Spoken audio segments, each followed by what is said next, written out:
Hello everyone and welcome to another mod breakdown video. This time we're going to be talking about the new module for RimEffect mod series, focused on a brand new race called the Asari, as well as the grand nemesis of the entire Mass Effect trilogy, the Reapers. If you haven't checked out RimEffect core mod breakdown video, I encourage you to do so now. Perhaps you'll like the new content it adds, and will appreciate the brand new module even more. When creating RimEffect, we set out on a mission to incorporate the universe of Mass Effect into the universe of RimWorld. Pretty seamlessly so, to the point where you're still playing the same planet with the same lore, just carefully placed into the actual Mass Effect universe. But Mass Effect is not just fancy abilities and cool new guns, it's the technology, the new races, the cultures they bring, and the vision of a dark future where Reapers return for their harvest.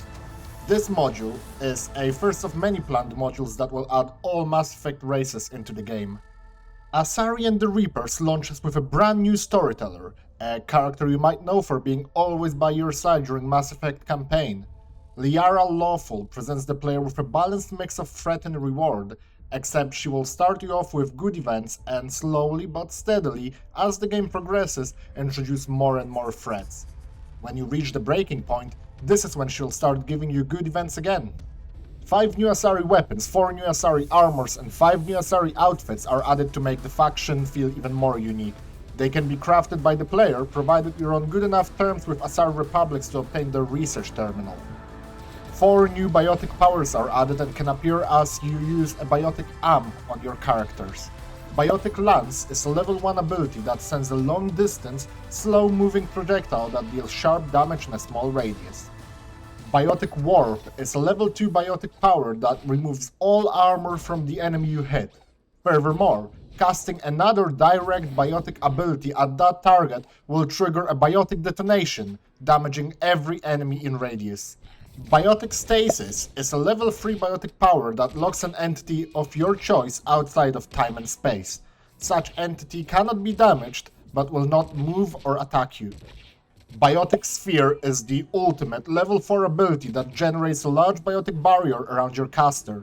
Such barrier will follow that caster wherever they go, provided they have enough biotic energy to sustain it. It will absorb any shots going in, while still allowing you to shoot out of it. A brand new race called the Asari makes an appearance. They are an elegant, monogender race native to the planet of Tessia. Asari are often considered the most influential and respected sentient species in the galaxy, and are known for their diplomacy and biotic aptitude. They have a natural boost to biotic-related stats, and often start with a random level 1 biotic ability without the need of biotic amp. They can also form relationships with any gender of human-like species. They arrived to RimWorld in the form of a new faction, Asari Republics, one of the major nations in Citadel space, which is actually a coalition of Asari Republican governments with a tradition of true and total democracy. They utilize lightweight weaponry and powerful biotics, and are open to alliances. If you have Ideology DLC active, you will notice that they use the xenophilic meme, which makes them greatly respect every species that's alien to them. Whilst it's all beautiful so far, this mod also introduces the main antagonist of the Mass Effect series into your game. While we thought long and hard about adding a new way to end the game, it's only fitting that with this particular antagonist, that way to end the game is to lose the game. Ah yes, Reapers. The immortal race of sentient starships allegedly waiting in dark space. We have dismissed that claim.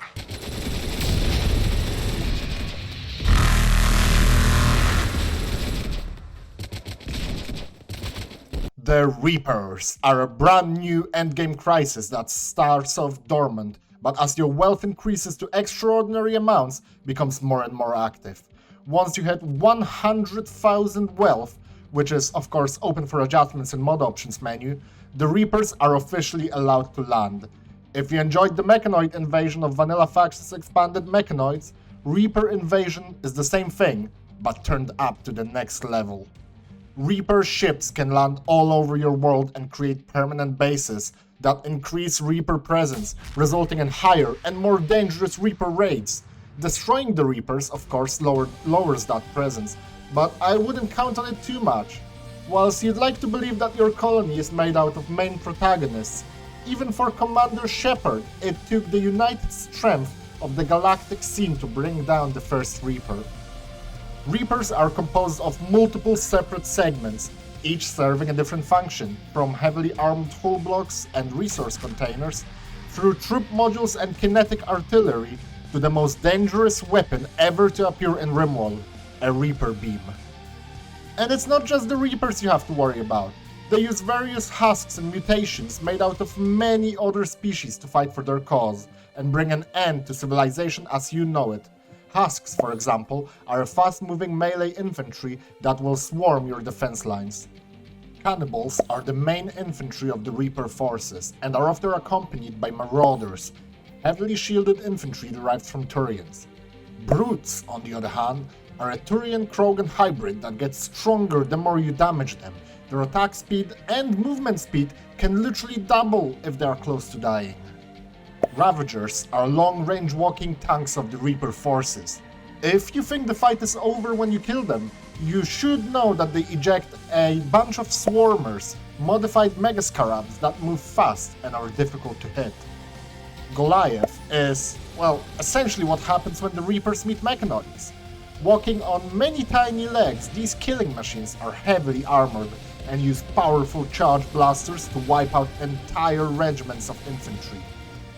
A Colossus is a Thrumbo enhanced by Reaper tech. It's equipped with a long-range missile launcher and will stay behind enemy lines, bombarding you with missiles.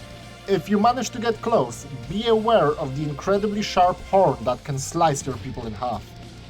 A Banshee is a synthetic organic creature derived from the Asari, particularly those with the Yakshi gene. They are incredibly powerful and can cast biotic abilities. What's worse is that they can teleport across the battlefield to close the distance to you, meaning that your killbox becomes their killbox. This mod introduces a number of new events as well.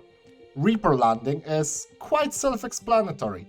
It's a Reaper ship landing somewhere out in the world. That Reaper can, however, be taken down by one of the factions, so if things get dire, don't abandon hope. Reapers can retaliate through the Settlement Gone Dark event. A random settlement will cease all communication and become factionless. I won't tell you what happens if you visit this settlement. If you, however, leave such settlement alone, chances are a Settlement Reclaimed event will fire, where the old owners retake it from the Reaper control. Reaper Planetfall is a brand new strategy that's only unlocked late in the game, when enough Reapers land on the planet. The sky will turn dark, and red lightning bolts will strike all around your local map. That's when it happens. A Reaper will land somewhere not far from your home area. This is when the game will usually end, as fighting the Reaper, even on your own turf, is extremely difficult. A new tutorial quest is also available in this mod. Yakshi on the Run will present you with a unique choice. You can accept an Yakshi into your ranks, but this way making Asari Republics your enemy. Or you can leave her fate to Justicars that are chasing her. Demons of the Night Winds, Yakshi are incredibly powerful biotics who suffer a rare genetic condition. The condition does not harm the Asari, although during mating, the Yakshi's nervous system completely overpowers and dominates that of her mates, causing bleeding in the victim's brain, and ultimately death in extreme cases. As a result, the Yakshi increases her biotic energy limit with each encounter. Not only an Yakshi is the most superior biotic user available in the game, they also get access to two new, unique biotic powers that are only available for them. Biotic Flight is a great new ability that allows your pawn to traverse any terrain in short distance and has barely any cost and casting time. Biotic Charm will allow your Yakshi to instantly succeed on her next recruitment attempt, but the pawn recruited this way will be unable to ever gain any skill, but hey, at least they will be happy they found the love of their life. Last but not least, a new starting scenario called Lone Asari Explorer will place you in the middle of nowhere with only the bare necessities. Can you build a sanctuary that's welcoming for everyone, or will you choose the renegade path? So yeah, this one took a while, but I'm sure you'll love it. I can't wait to get cracking on the next one. We have so much more planned and I'm very excited for the future of both Vanilla Expanded series and the RimEffect series. We are releasing this mod alongside another sub-module adding a new race, Drell, a lizard-like race that mastered the ability to separate their conscience from their bodies. Be sure to check it out as well. If you enjoyed this video and you want to see more videos like this, be sure to leave a like and a subscribe. You can also check out our Patreon if you'd like to see us develop the next installment of the series, Turians and Gangs. For just $1, you get to see over 160 development blogs already released, as well as all the coming blog posts about the future of Vanilla Expanded content. Thank you very much.